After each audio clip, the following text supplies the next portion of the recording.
सुपौल नगर परिषद के ward number 2 Vidyapuri में सुबह करीब 10 बजे शॉर्ट सर्किट के चलते घर में अचानक आग लग गई। देखते ही देखते लपटों ने पूरे घर को अपनी चपेट में ले लिया।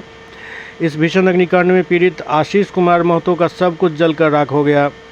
पीड़ित के अनुसार घर में रखे शैक्षणिक तथा पुश्तैनी दस्तावेज, करीब 12-15 तोला सोना, 10 से 15 लाख रुपया कैश आग की भेंट चढ़ गए।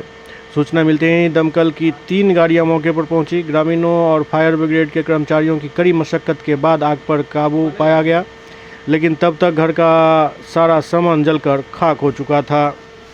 सर शॉर्ट सर्किट से हुआ है बिजली से सर। अच्छा, कब घटना हुआ यह? 9-10 के आसपास। किस जगह पे हुआ? वहाँ बाहर वाला उपनमा है ना, वहीं पे लगा, उसी से सब जगह फैल गया सर। जब तक हम लोग फायर ब्रिगेड वाला को फ़ोन किए, 1 घंटा लगा दिया आने में। आया भी तो एक गाड़ी आया ना, उसमें पानी ही नहीं था, चलाया उसमें पानी नहीं था। सेकेंड गाड़ी आने में तब तक में तो सब जल के राख हो गया, कुछ भी नहीं बचा। कितना का नुकसान हुआ है मैडम? समझिए ना कि 40 साल का अनुभव, मेरा उम्र जो भी है, मैंने जिंदगी का दोनों का जो कमाई था सब जल गया, कुछ भी नहीं बचा है।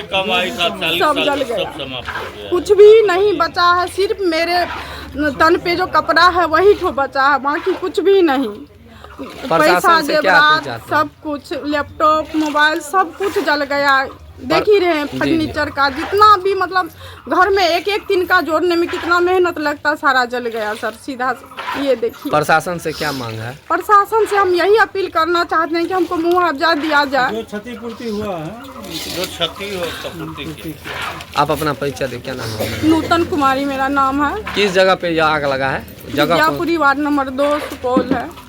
सर, घटना को लेकर क्या कहेंगे? 9:05 में बिजली शॉर्ट सर्किट से सर आग लग गई है। किनके घर में आग लगी है? आशीष कुमार मंडल जी के घर में। हम टीचर हैं, प्राइमरी स्कूल के टीचर हैं, और हम लोग स्कूल की तैयारी कर रहे थे, जा रहे थे, स्कूल की प्लानिंग में थे। कितना शॉर्ट सर्किट से आग लग गया। उसके बाद फिर अग्निशामक को फ़ोन कर दिए। अग्निशामक को आने में लगभग 1.5 घंटा लग गया। करीब कितना का क्षति हुआ है सर, नुकसान? लगभग जो है 5.25 लाख का कैश लगभग मिला। प्रशासन से क्या मांग है सर? जो उचित मुआवजा हो वो हमको मिलना चाहिए, जो उचित है। घर में कुछ नहीं बचा, नहीं कपड़ा बचा, नहीं कोई डॉक्यूमेंट्स है, सर्टिफिकेट वगैरह भी कुछ नहीं है। बाल बच्चे का भी सर्टिफिकेट जल गया, मूल और फोटो स्टेट, मूल प्रति भी सब जल गया।